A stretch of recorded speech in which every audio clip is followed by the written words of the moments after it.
아멘. 이렇게 말씀을 나눌 수 있어서 감사드립니다. 여러분 안녕하세요. 어, 오늘 제목은 충만한 기쁨을 꿈꾸며 주님이 주시고자 하는 기쁨이란이라는 주제로 말씀을 나누도록 하겠습니다. 어,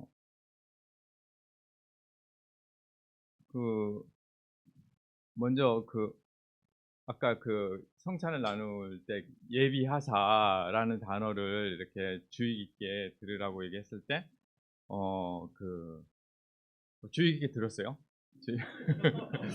예비하사 두 번 이렇게 나오는데 박넝쿨도 예비하시고 그리고 또 원래도 이렇게 또 예비하시는 그러니까 이미 하나님이 이렇게 준비하셨구나.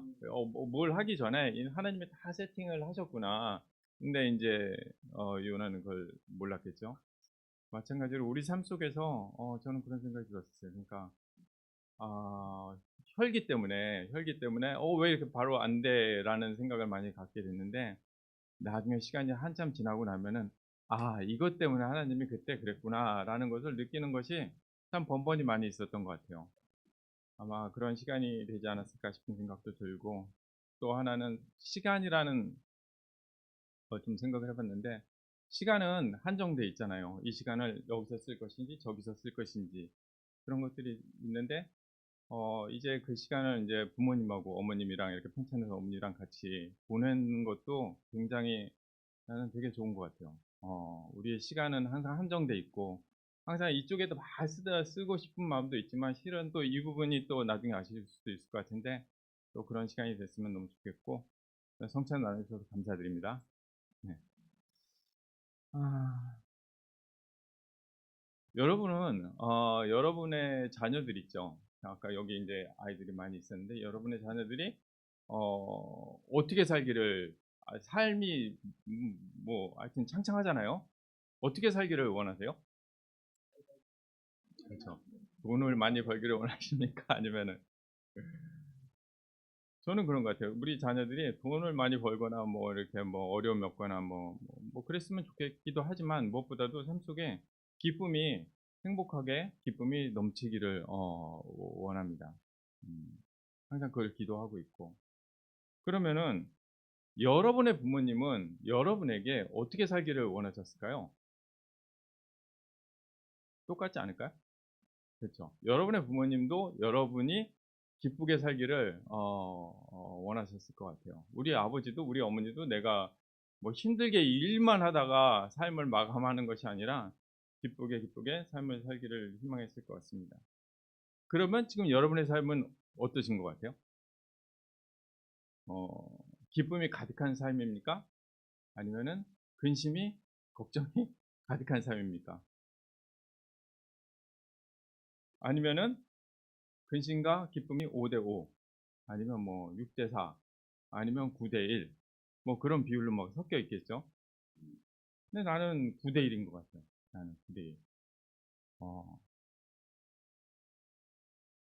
그러니까 나는 근심과 걱정을 좀 많이 하는 편이에요. 그러니까 생각을 되게 많이 하고 미래에 대한 생각 많은 것들을 하고 있어요.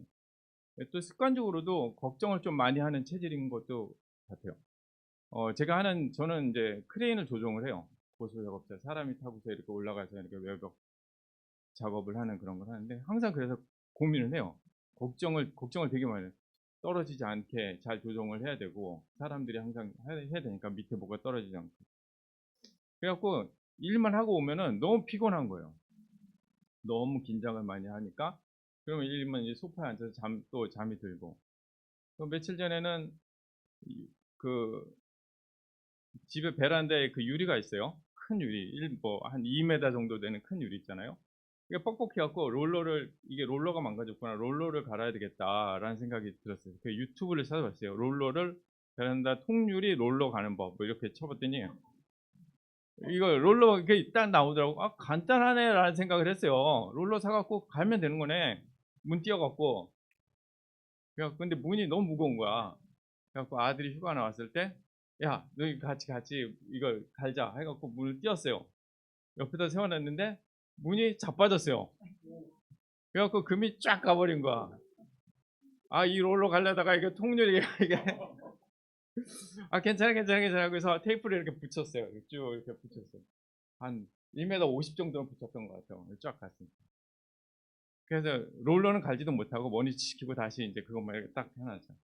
괜찮아, 괜찮아.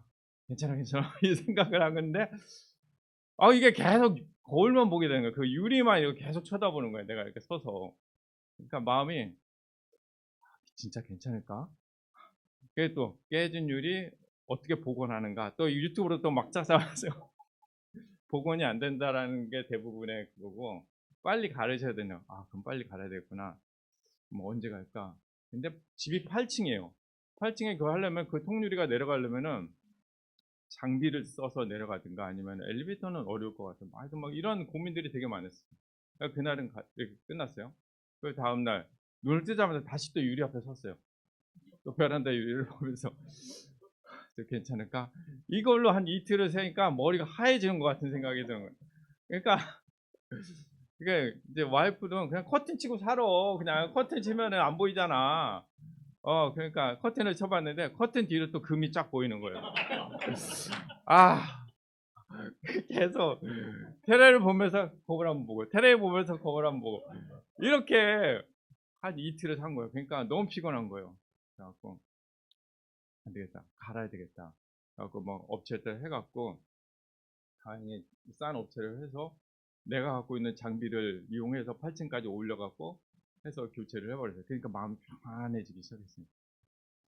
나는 근심 걱정이 참 많이 있구나. 다른 사람에 비해서 항상 일하러 갈 때도 어떻게 집에 갈 것인가, 어떻게 이 차를 빠꾸를 돌려서 여기서 하고 갈 것인가, 이런 생각을 참 많이 해서 주변 사람들은 나한테 항상 왜 이렇게 생각이 많어, 그냥 하면 되지 라는 생각을 하는데 이게 습관적인 것 같아요.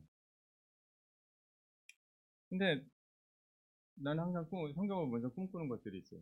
성경에 그냥 항상 불안한 마음, 좀 뭔가 문제가 터지면은 문제를 빨리 해결해야 되는 그 조급증이 굉장히 강해요. 그래갖고 오늘 문제가 터졌으면 오늘 해결하려고 굉장히 이렇게 달겨들고, 그게 참 이렇게 내버려 두지 않는 성향이죠.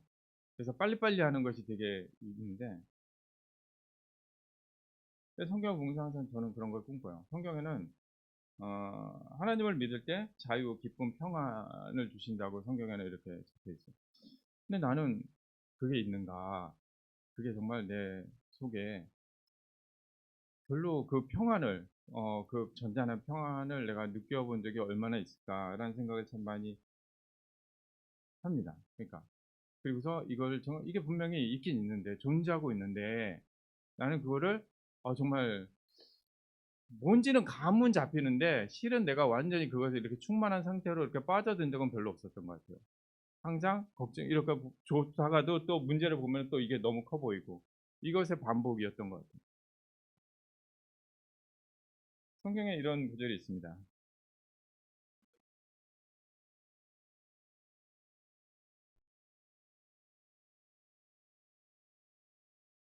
먼저 주실래요? 내가 이것을 너희에게 이름은 내 기쁨이 너희 안에 있어 너희 기쁨을 충만하게 하려 함이라. 요한복음 5장 11절 내용입니다. 너무나 잘 아는 내용이죠.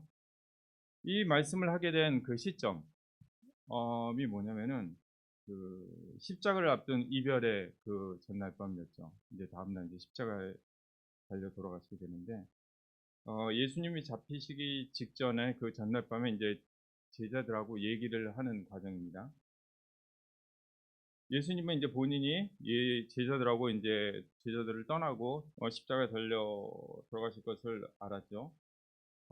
그리고 제자들도 이걸 알고 있었어요. 예수님이 얘기를 했잖아요. 그러면 그 전날 밤 제자들의 상태는 어떨까요? 되게 불안하겠죠. 불안하고 초조하고 그리고 슬프고 두려움도 쌓이고, 그 전날 밤은 만찬이긴 했지만 그 자리는 결코 이렇게 기쁨의 자리라기보다는 두려움이 모두에게 이렇게 존재하는 그런 자리였을 것입니다. 예수님 역시 몇 시간 후에는 자신이 진짜 채찍질로 모진 채찍질을 당하고 또 십자가에 달려 죽어야 되는 그런 상황을 어, 앞에 두고 있었던 것입니다. 인간적으로 보기에는 가장 두려웠었던 시간이죠. 여러분이 만약 매일 어떤 일로 삶을 마감하게 된 아주 비참한 일, 그럼 너무 오늘 같은 그걸 알았다면 너무 힘들었겠죠. 근데 예수님은 그러면 이 상황에서 가장 위로를 받았을 사람은 누구죠? 예수님이죠. 근데 예수님은 위로를 받기보다는 제자들을 위로하고 있는 장면입니다. 이 구절, 그 15장 그 앞에 보면은 포도나무에 대한 부분을 얘기를 해요. 포도나무. 그러니까 포도나무에 붙어 있으라. 그래야지 너희가 기쁨을 유지할 수 있을 것이다라는 얘기를 합니다. 근데 한번 생각을 해 보세요. 예수님이 기쁨을 주려고 했죠. 그러니까 여기서 내 기쁨이 충 내가 갖고 있는 기쁨을 네가 이렇게 주기를 원했다고 얘기를 했습니다. 예수님이 왜 기쁨을 주려고 했어요? 꼭 집어서 기쁨이라고 얘기를 했어요. 꼭 집어서. 왜 자유도 있고 평안도 있고 사랑도 있고 뭐 많이 있잖아요. 많이 있는데 예수님이 콕 집어서 기쁨이라는 단어를 써 가면서 "너희 안에 기쁨을 내가 주고 싶다. 주기를 원한다."라고 얘기를 합니다. 왜 그 기쁨일까? 이후 제자의 삶은 앞으로 닥쳐올 십자가 이후의 제자의 삶은 굉장히 소용돌이 속으로 이제 휩싸여 들어가죠. 굉장히 어려운 상황이 펼쳐지게 됩니다. 예수님의 삶이 어땠습니까? 그동안의 삶을 보면은 굉장히 핍박을 받는 삶이었고, 그리고 박해를 당하고 거절당하고 또 상처를 입고 또 수모를 당하는 삶이죠. 그 삶이 어떤 삶이죠? 제자의 삶이죠. 제자의 말씀대로 살면 이런 것이 따라올 수밖에 없습니다. 예수님이 이 모든 것을 자기 의지로 이걸 뚫고 나갔습니까? 아니요. 강한 자아로 강한 의지로 이 모든 것을 결코 이겨 나가지 않았습니다. 근데 만약 나는 뭐 철인 같은 의지가 있어. 그래서 이 모든 어려움을 뚫고 나갈 수 있어. 그래서 뚫고 나갔다고 해 봅시다. 그럼 어떻게 됐을까요? 나중에 폭발하겠죠. 어. 제자의 삶, 오케이. 옳은 삶이니까 나는 그냥 계속 밀고 나갈 거야라고 한다면은 여러분의 삶은 내적으로 그 불만이나 불안, 두려움 이 모든 것이 압축돼서 어느 순간 폭발을 해 버릴 수 있습니다. 예수님이 이 모든 것들, 이 모든 과정들을 뚫고 십자가까지 올라갈 수 있었던 그 힘은 하나님과 연결되어 있는 그 힘에서 비롯되었습니다. 예수님의 삶을 보면은 아무리 고단하고 힘들어도 예수님이 가장 많이 먼저 했던 게 뭐죠? 기도. 그러니까 외딴 곳에 가서 산에 올라가서 하나님과 기도하고 말씀하고 어 연결되는 그런 시간들이었습니다. 그로 인해서 기쁨이 예수님은 충만되었고 그 기쁨으로 인해서 그 많은 시간들을 뚫고 나갈 수 있었던 거죠. 그러면은 제자들의 삶은 어떻습니까? 이 12 제자뿐만 아니라 많은 제자들이 있었겠죠. 그들의 삶은 이후의 삶은 어떨까요? 평안하지 않았겠죠, 결코. 예수님이 돌아가셨어요. 수장이 이제 완전히 죽임을 당했으면 그 밑에 있는 이제 무리들은 흩어질 수밖에 없는 상황이 벌어질 수밖에 없죠. 당장 제자들은 스스로 배신을 하고 도망을 갔죠. 그리고 가룟 유다 역시 배반을 하고 결국은 자살로 생을 마감을 합니다. 베드로는 3번이나 부인을 하게 되는 시간을 겪게 되죠. 그리고 이들은 공동체 안에 있었지만 공동체 안에서 출교를 당했겠죠, 당연히. 직장도 잃어버리고 뭐 가정에서 쫓겨나는 그런 시간들을 다 보냈겠죠. 베드로와 요한은 어땠습니까? 투옥을 당하게 되죠. 그리고 야고보는 칼로 목을 이제 베어서 죽임을 당하게 되고 베드로는 거꾸로 십자가에 매달려서 죽음을 당하게 되죠. 도마는 어떻습니까? 도마는 창에 찔려서 순교를 하게 됩니다. 그리고 요한은 반모의 섬으로 유배돼서 거기서 삶을 마감하게 되고 아주 이들 앞에 놓여 있는 거는 평온한 삶이 아니라 인간적으로 보기에는 거의 어 상상할 수 없는 삶이 펼쳐져 있습니다. 이걸 아시는 분이 누구죠? 예수님이죠. 예수님은 자기가 떠나고 나서 이 제자들이 겪어야 될 그 모든 것들이 어떤 것인지를 너무나 잘 알고 계셨습니다.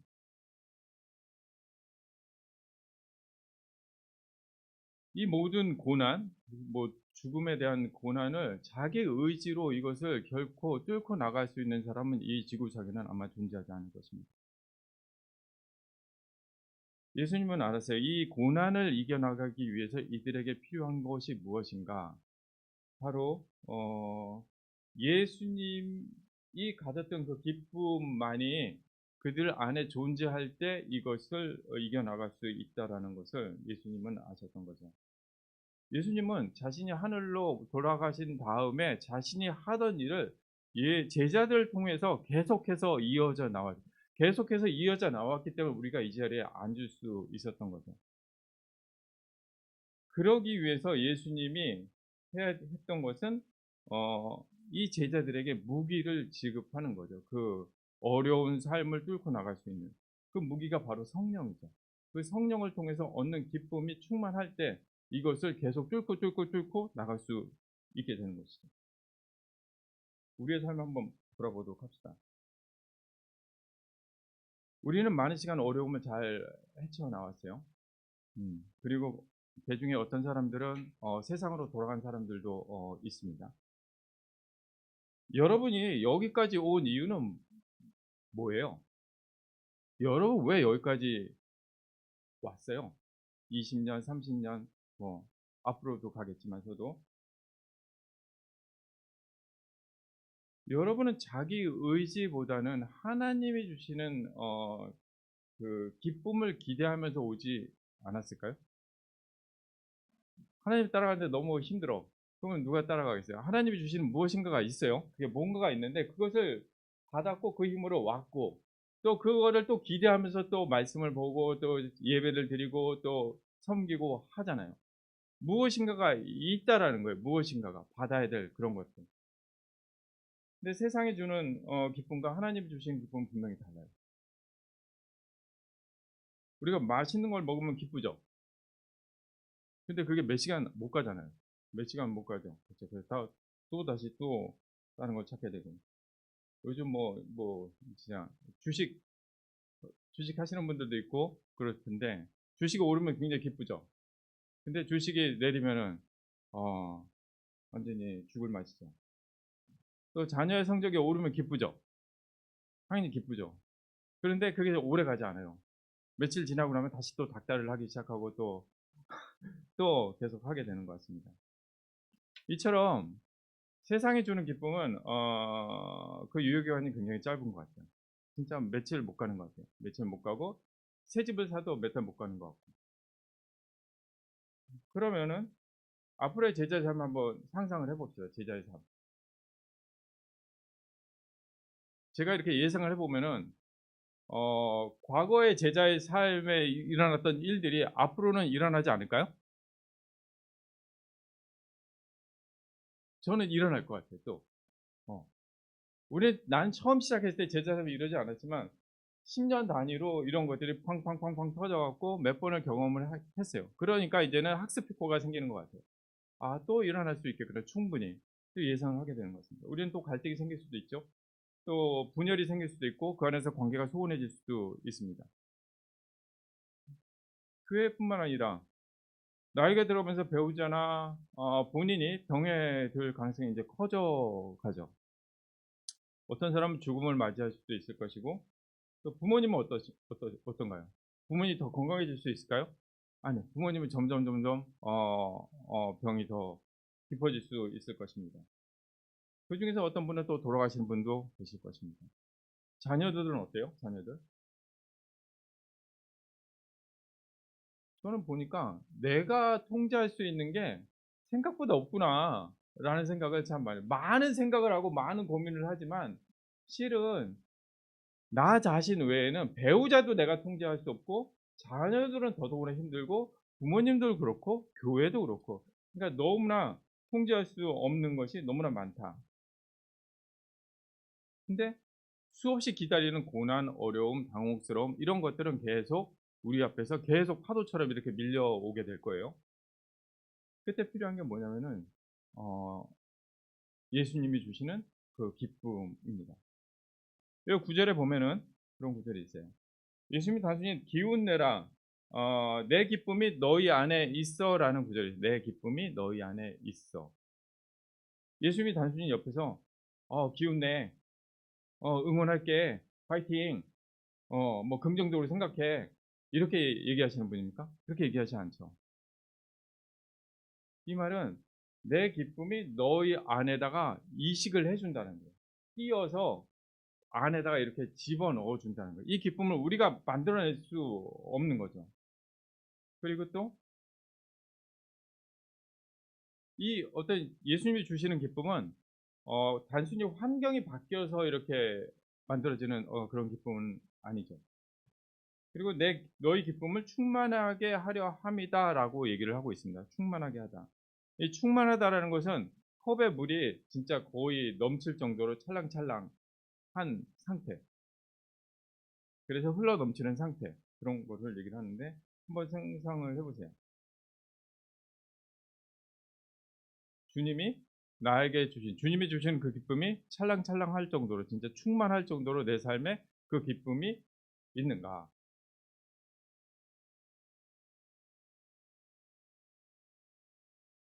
한번 충만한 기쁨이 내 속에 있다고 생각을 해 봅시다. 그 상태가 어떤 상태인지.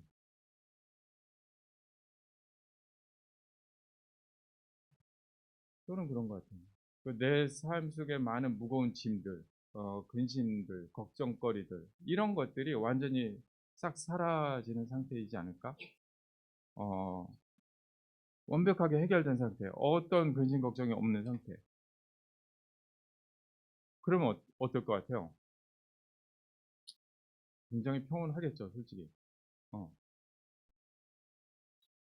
휴양지에서 아침에 여러분 인제 8월 인제 7월, 8 월이면 이제 휴가를 가게 될 테고 또 여행을 가게 될 텐데 아침에 어 휴양지에서 일어나서 호텔에서 일어나서 어 아침에 식사하러 가고 차려진 뷔페를 먹고 식사하고 나서 또 인제 바다로 수영을 하고 가고 수영하고 와서 또 한숨 자고 또 자고 일어났더니 또 점심이 또 쫙 차려져 있고 또 먹고 또 카페 가고 뭐 굉장히 평온할 것 같아요. 그리고 또 하나 하나님의 말씀을 여러분은 하나님의 말씀을 보면서 말씀을 이해하려고 노력하잖아요. 이 말씀이 무슨 뜻인지를 깨달으려고 애를 쓰잖아요. 근데 그 성경에 있는 모든 말씀이 이해되었을 때 마음속에서 그 말의 뜻을 깨달았을 때 마음에서 어쩌면 폭죽이 터지는 팡팡 터져 버리는 '아 삶이 이런 거구나. 인생이 이런 거구나.'라는 거를 깨닫게 되었을 때 그때 영적 포만감은 뭐로도 어떤 거로도 설명할 수 없는 거죠. 저는 이것이 영적으로 우리가 충만했을 때 하나님이 예수님이 주고자 하는 기쁨이 아닐까라는 생각이 듭니다. 이런 그 기쁨이 실제 구약의 다윗의 삶에서 어떻게 적용이 되었는지 한번 보도록 합시다.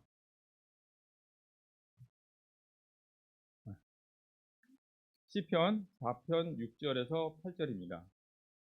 여러 사람의 말이 우리에게 선을 보일 자 누구뇨 하오니 여호와여 주의 얼굴을 들어 우리에게 비추소서.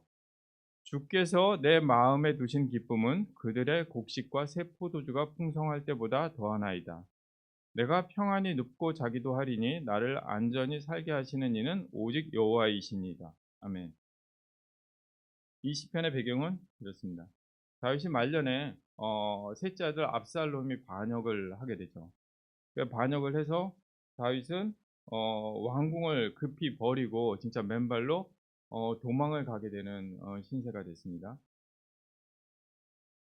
가장 사랑했던 그 사람 압살롬에게 배신을 당했고 그리고 가장 자신이 신임했던 책상 아히도벨과 그 백성들의 마음마저도 완전히 이제 압살롬에게 이렇게 넘어간 상태였습니다. 그야말로 이게 다윗은 한순간에 이스라엘 왕이라는 그 영광스러운 자리에서 이제 광야에서 도망쳐 치고 광야에서 잠을 잘 수밖에 없는 이제 도망자 신세가 된 거죠.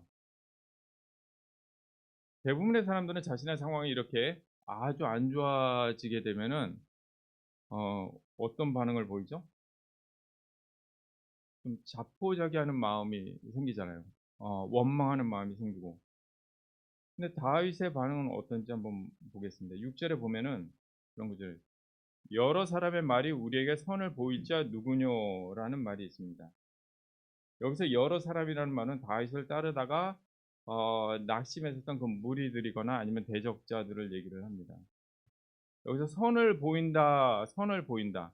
그러니까 여러 사람이 얘기를 하는데 선을 보일 게 뭐 누구냐 이 말은 선은 여기서 뭐 고결한 뭐 도덕적인 선이나 뭐 눈에 보이는 뭐 고결한 뭐 이런 것들을 얘기하는 것이 아니라 이 문제를 해결할 수 있는 사람이 누구냐라는 거예요. 얘기예요. 그러니까 우리가 이렇게 도망자 신사가 됐는데 우리를 구원할 군대가 있냐, 우리를 도와줄 조력자가 있냐라는 식으로 인제 막 따져 묻기 시작하는 거죠. 현실적인 어떤 탄식, 어려움 그런 것들이 인제 표출되는 것입니다. 분출하게 되죠. 근데 이들을 따르던 사람들의 그 시선은 굉장히 수평적이에요. 문제가 발생을 했어요. 이 문제를 해결하기 위해서 자기 주변을 돌아보는 거예요. 자기 주변을 돌아보고 자기의 그 통장 잔고를 확인하고 그리고 자신의 인맥을 확인하고 많은 그런 것들을 이렇게 보게 됩니다. 그리고서 그곳에서 해결책을 찾으려고 하는 거죠. 근데 다윗은 어떻게 반응을 했냐면은 "여호와여 주의 얼굴을 들어 우리에게 비추소서라고 얘기를 합니다. 얼굴. 얼굴이라는 단어를 썼는데 여기서 얼굴은 하나님과의 관계, 인격적인 관계 아니면 하나님과의 그 승인, 은혜 이와 같은 부분을 얘기를 합니다.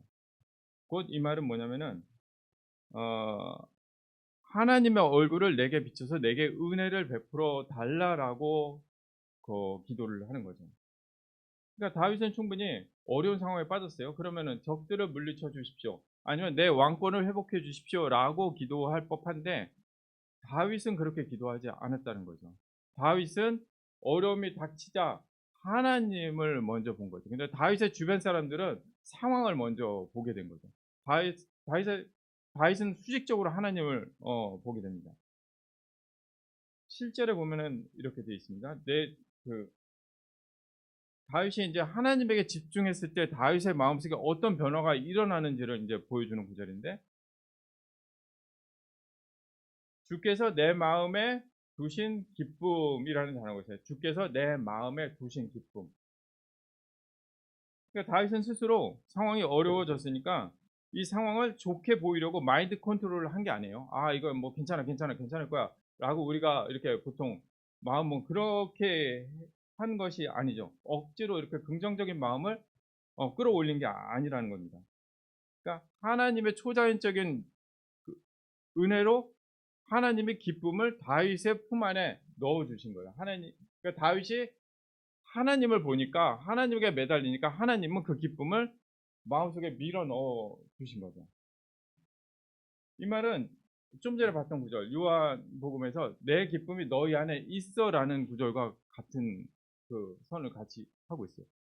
마음 그 기쁨이 이 속에 들어갔을 때 그러니까 내가 만들어 낸 게 아니라는 거죠. 우리는 흔히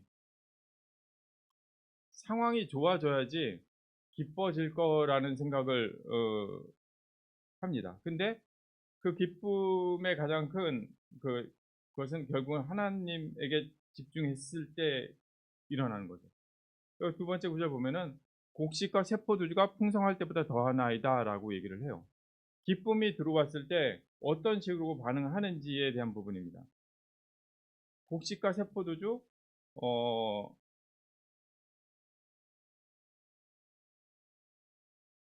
가 풍성하다라는 것은 지금 말로 얘기해서 뭘까?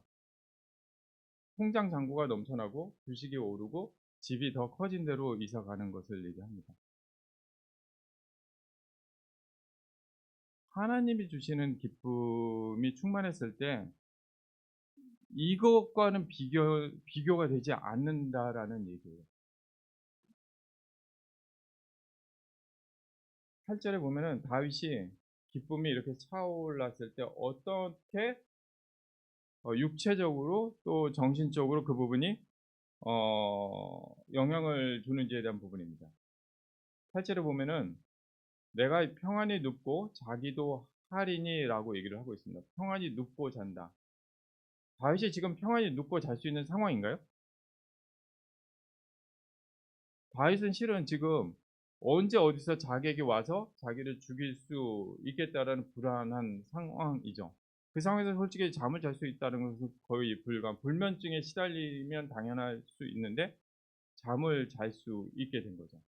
근데 그다음에 구절을 보면은 "나를 안전히 살게 하시는 이는 오직 여호와이다."라고 얘기를 하고 있습니다. 이것이 바로 다윗이 안전하게 자기가 잠을 자겠다고 결정하고 잠에 들었고 실제로 푹 잠을 잤을 거예요. 어. 다윗은 자신을 지킬 수 있는 것이 견고한 성벽이나 아니면은 뭐 호위무사나 아니면 넉넉한 재정이 아니라는 것을 깨달았어요. '나를 지키실 수 있는 분은 오직 하나님이다.'라고 그런 것을 인제 깨달은 거죠.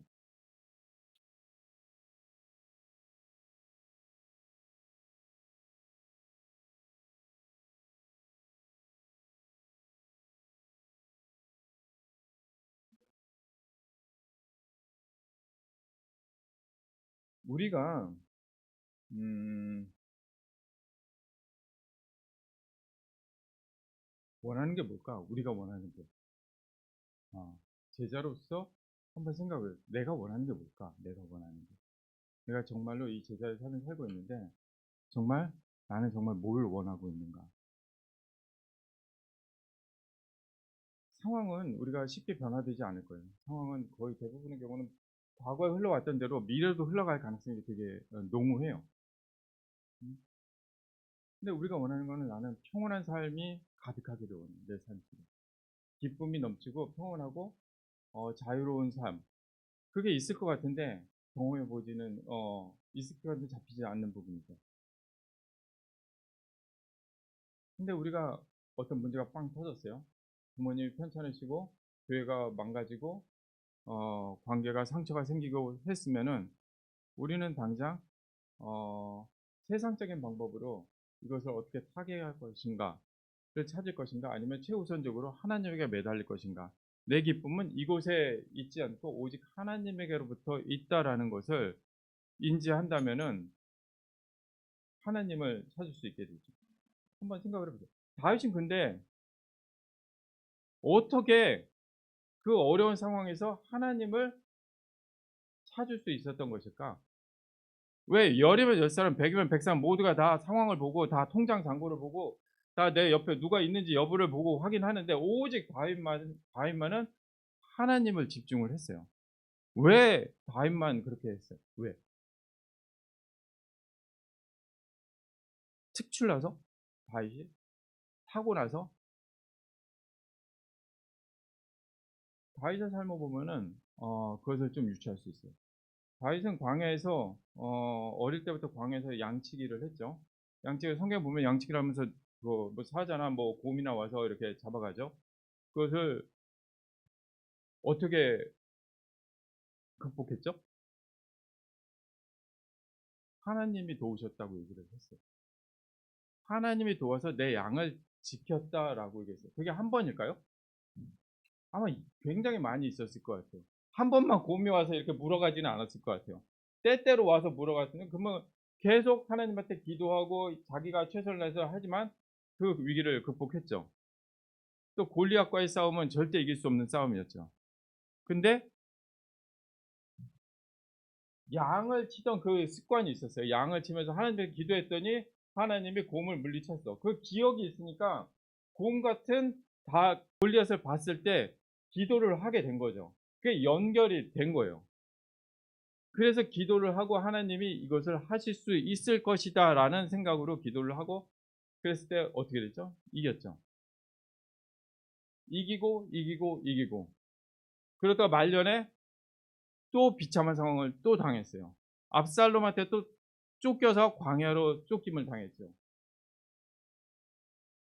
삶에서 이기고, 이기고, 이기고 이 기억이 그때 다시 작동을 하기 시작한 거예요. '아 하나님이 있었지. 하나님이 내가 어려울 때마다 나타나셔서 나를 도와주셨지.' 또 기도를 한 거예요.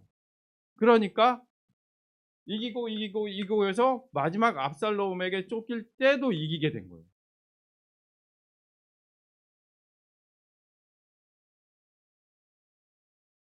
우리가 하나님과 연결되었을 때 승리감, 성취감, '아 하나님이 하셨구나. 하나님이 하셨구나.' 아까 성찬 나눌 때 많은 일들이 있지만 나중에 시간이 지나면서 '아 이거 하나님이 이렇게 세팅을 하신 거구나.'라는 거를 깨닫게 되죠. 그와 같은 것들이 삶 속에서 계속 일어나야 되는 거예요. 계속 일어나게 되면은 나중에 어려운 일에 당했을 때 하나님에게 무의식적으로 가게 될 수 있다는 겁니다. 두 번째는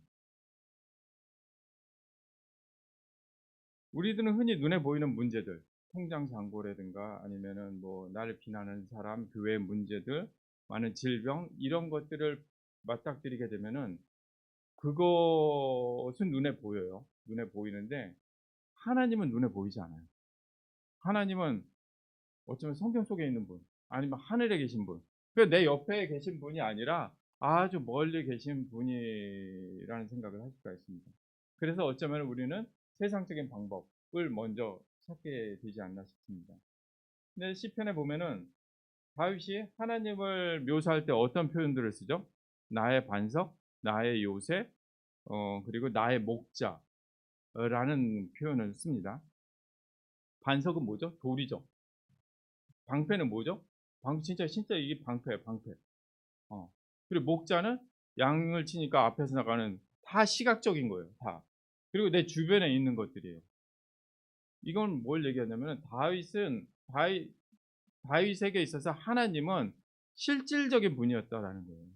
그러니까 멀리 보이지 않는 어느 구름 속에 있는 분이 아니라 실제 나의 진짜 방패가 돼서 곰을 막아 주었고 나의 진짜 반석이 되었고 나의 요새가 돼서 내가 충분히 이렇게 잠을 잘 수 있게 만드시는 분이라는 것을 깨달았다는 거죠. 우리는 실제적인 부분에 찾을 수밖에 없어요. 하나님이 정말로 이렇게 내 곁에서 실제 존재한다라는 것을 느낄 수 있게 될 때까지 우리가 어 해야 될 거라는 생각이 들고, 세 번째는 마지막인데 다윗의 시편을 보면은 다윗은 억울할 수 있죠. 그리고 또 분노하고 슬픔하고 또 기쁨도 있고 또 하나님에 대한 섭섭함도 있었죠. 근데 시편을 보면은 그 모든 것들을 다 얘기를 해요. 하나님에게. 하나님. 그러니까 마치 다윗의 삶을 보면은 하나님이 옆에 있는 친구에게 얘기하듯이 얘기를 해요. 자신의 감정을 하나님에게 얘기를 합니다. 다윗은 결코 자기가 거룩한 척, 거룩한 아무 나는 문제 없는 척, 나는 감정은 평온한 척 하나님에게 기도하지 않았다는 거죠. 다윗의 전 인생에 걸쳐서 이렇게 쌓인 신뢰의 두께 때문에 어려운 상황에 부딪히면은 어, 하나님을 이렇게 찾게 됩니다.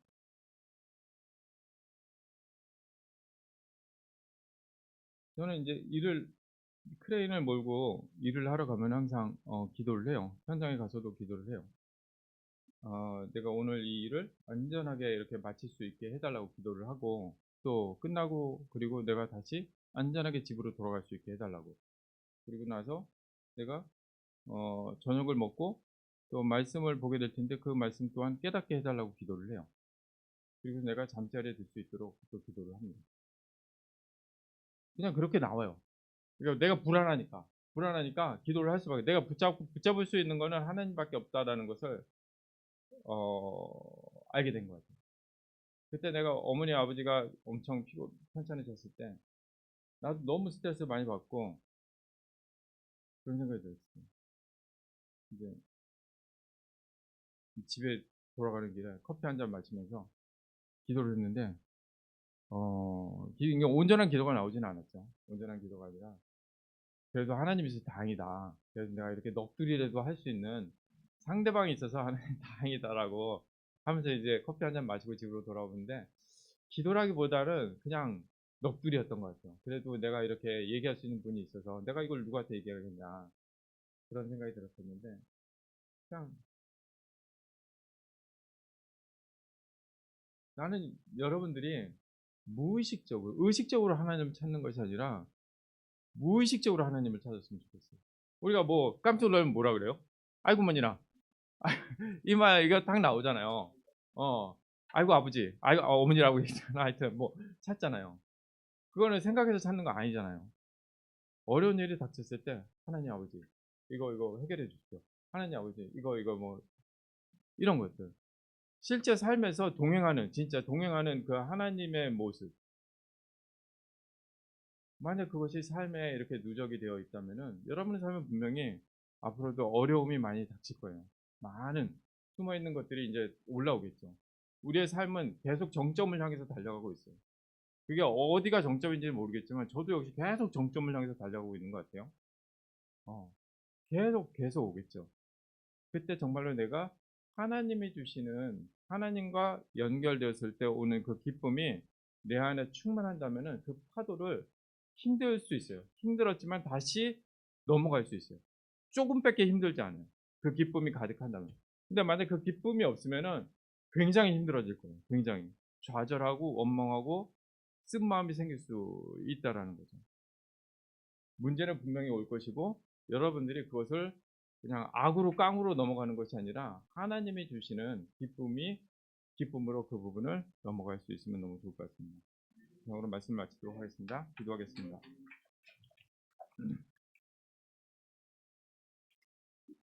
하나님 아버지 감사드립니다. 이렇게 주일날 형제들과 자매들과 같이 예배를 드릴 수 있어서 감사드리고 이 예배를 통해서 하나님이 영광 받으시기를 간절히 원합니다. 아버지, 주님은 정말 이렇게 저희 안에 기쁨이 가득하기를 원했고 또 예수님이 가졌던 기쁨을 우리에게 주고자 했습니다. 지금 저희가 기쁨을 받을 수 있도록 도와주시옵소서. 말씀을 통해서 하나님과의 관계를 통해서 기쁨을 저희가 경험할 수 있도록 인도하여 주시옵소서. 저희의 의지로 그것을 할 수는 없지만 주님이 주신 성령을 통해서 하나님의 말씀을 깨달을 수 있도록 도와주시길 원합니다. 그 기쁨을 통해서 저희가 남은 제자의 삶을 기쁨으로 또 행복하게 살 수 있도록 인도하여 주시옵소서. 저희 삶의 앞으로 남은 시간 많은 어려움들이 닥쳐올 것이고 또 몰려들 것입니다. 주님, 저희가 그것을 지혜로운 것뿐만 아니라 기쁨으로 그 부분을 넘어갈 수 있도록 도와주시기 원하고 항상 하나님이 함께 하심을 저희가 어, 옆에 친구가 함께 하듯이 그렇게 느낄 수 있도록 인도하여 주시옵소서. 감사드리고 예수 그리스도 이름으로 기도드립니다. 아멘.